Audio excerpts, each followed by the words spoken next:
શરૂઆત કરીશું અમદાવાદની આગના સમાચાર સાથે। ખૂબ જ મોટી આગ લાગી હતી અમદાવાદના પીપળજ ખાતે। પીપળજ કેમિકલ ફેક્ટરીમાં લાગેલી આગ હવે કાબૂમાં આવી છે। હર્ષ એન્ટરપ્રાઇઝ ઓઇલ કંપનીમાં આગ લાગી હતી। આ વિકરાળ આગમાં ફાયર વિભાગની 20 જેટલી ગાડીઓ ઘટના સ્થળે પહોંચી હતી। 2 કિલોમીટર દૂરથી ધુમાડાના ગોટે ગોટા દેખાવા માંડ્યા હતા, ત્યારે ફાયર વિભાગે ભારે જહેમત બાદ આગ ઉપર કાબૂ મેળવ્યો છે। હાલ ફાયર વિભાગ દ્વારા કુલિંગની કામગીરી ચાલી રહી છે। પોલીસ વિભાગ તરફથી અહીંયા પૂરતો બંદોબસ્ત રાખવામાં આવ્યો છે, કેમ કે લોકો પછી આ આગવાળી ઘટનાએ જાય નહીં।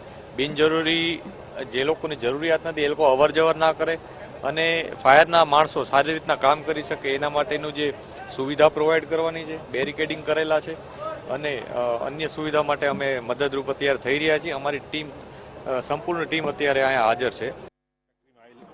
इसमें फायर था तो इमीडिएटली फायर व्हीकल्स यहाँ पे आए, तो यहाँ पे ऑयल गोडाउन है एक्चुअली, जहाँ पे कुछ केमिकल्स हैं और कुछ ऑयल है। आपको आईज में इरिटेशन लग रहा होगा अभी भी, तो इमीडिएटली फायर व्हीकल्स यहाँ पे लगाने के बाद पहले ये इंश्योर किया गया कि कोई पर्सन उसमें ट्रैप तो नहीं है।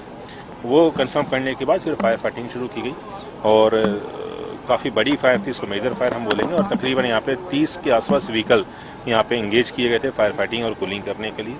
उसमें हमारे गजराज थे, वाटर बाउजर्स हैं, शेषनाग व्हीकल्स था और एक रोबोटिक व्हीकल भी यहाँ पे लगाया गया था। साथ में इमरजेंसी टेंडर यहाँ पे डिप्लॉय किया गया था। तकरीबन 30 व्हीकल्स हमारे यहाँ पे डिप्लॉय हुए थे और 120 के आसपास हमारे मैन पावर यहाँ पे यूज़ हुए। अभी कूलिंग की प्रक्रिया चल रही है और साथ में डीस्केलिंग करना शुरू कर दिए। तो तकरीबन 8 व्हीकल यहाँ पे अभी हैं, बाकी व्हीकल्स को रवाना करना शुरू कर दिए।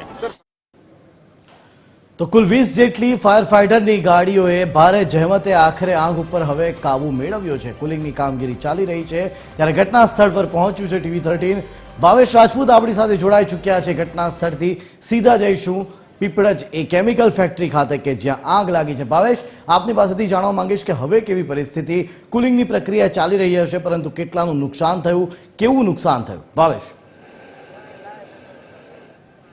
जय बात કરવામાં આવે તો અમદાવાદમાં 6:15 વાગે આસપાસ ફાયર વિભાગને જે કોલ મળ્યો હતો, જેમાં પીપળજ ખાતે આવેલી જે હર્ષ એન્ટરપ્રાઇઝ નામની કંપની છે તેમાં આગ લાગી હતી।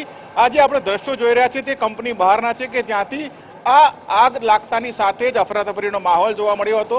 ફાયરની ટીમને જાણ થતાં ફાયરના 120 જેટલા અધિકારીઓએ 2-2.5 કલાકની મહેનત બાદ આ જે આગ છે તેને કાબૂમાં મેળવી છે અને હવે તેમાં કુલિંગની પ્રક્રિયા જે છે જોવા મળી રહી છે।